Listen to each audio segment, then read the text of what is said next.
Ang pagparusa sa Ehipto. Ika-30 kabanata.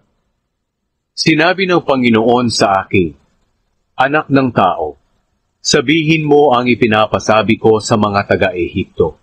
Sabihin mong ako ang Panginoong Diyos ay nagsasabi, umiyak kayo ng malakas dahil sa kapahamakang darating sa inyo, sapagkat malapit nang dumating ang araw na iyon, ang araw ng paghatol ng Panginoon. Magiging maulap at madilim ang araw na iyon para sa mga bansa. Sasalakayin ang Ehipto at maghihirap ang Ethiopia.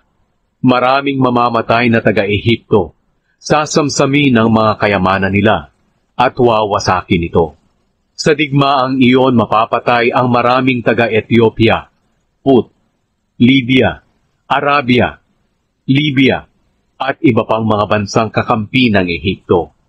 Ako ang Panginoong Diyos ay nagsasabing mapapahamak ang mga kakampi ng Ehipto at mababaliwala ang ipinagmamalakin niyang kapangyarihan. Mamamatay ang mga mamamayan niya mula sa Migdol hanggang sa Aswan. Magiging mapanglaw ang Ehipto sa lahat ng bansa at ang mga lungsod niya ang magiging pinakawasak sa lahat ng lungsod. Kapag sinunog ko na ang Ehipto at mamatay ang lahat ng kakampi niya, malalaman nila na ako ang Panginoon. Sa panahong iyon, magsusugo ako ng mga tagapagbalita na sasakay sa mga barko para takutin ang mga taga-Ethiopia na hindi nababahala. Matatakot sila sa oras na mawasak ang Ehipto, at ang oras na iyon ay tiyak na darating. Sinabi pa ng Panginoong Diyos, gagamitin ko si Haring Nebukadnezar ng Babylonia para patayin ang mga mamamayan ng Ehipto.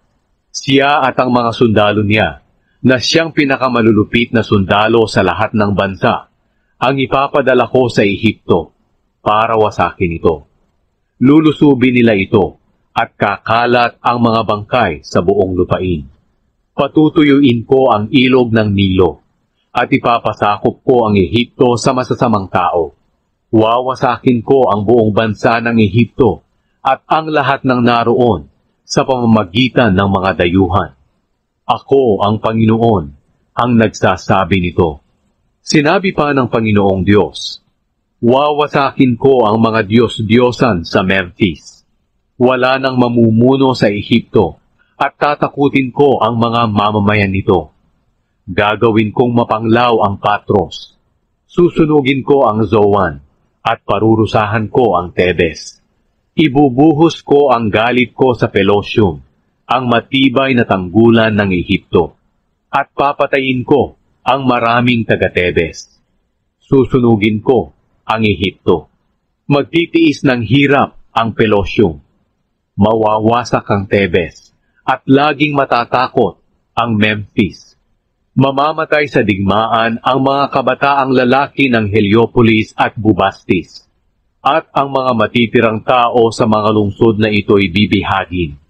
Kapag inalis ko na ang kapangyarihan ng Ehipto, magiging madilim ang araw na iyon para sa Tapanhes. Mawawala na ang ipinagmamalaking kapangyarihan ng Ehipto. Matatakpan siya ng ulap, at ang mga mamamayan sa mga lungsod niya ay bibihagi. Ganyan ang magiging parusa ko sa Ehipto, at malalaman ng mga mamamayan niya na ako ang Panginoon. At noong 7 araw ng unang buwan, ng 11 taon ng aming pagkabihat, sinabi ng Panginoon sa akin, Anak ng tao, binali ko ang braso ng Faraon na hari ng Ehipto. Walang gumamot sa kanya para gumaling at lumakas, upang muling makahawak ng espada. Kaya sabihin mo sa kanya na ako, ang Panginoong Diyos, ay nagsasabing laban ako sa kanya. Babaliin ko ang isa pa niyang braso, para mabitawan niya ang kanyang espada. Ikakalat ko ang mga taga-Ehipto sa iba't ibang bansa. Palalakasin ko ang mga braso ng hari ng Babylonia, at pahahawakan ko sa kanya ang aking espada. Pero babaliin ko ang mga braso ng Faraon at dadaing siyang sugatan at halos mamatay na sa harap ng hari ng Babylonia. Palalakasin ko ang mga braso ng hari ng Babylonia, pero gagawin kong inutil ang mga braso ng Paraon. Kapag ipinahawak ko ang aking espada sa hari ng Babylonia at gamitin niya ito laban sa Ehipto, malalaman ng mga taga-Ehipto na ako ang Panginoon.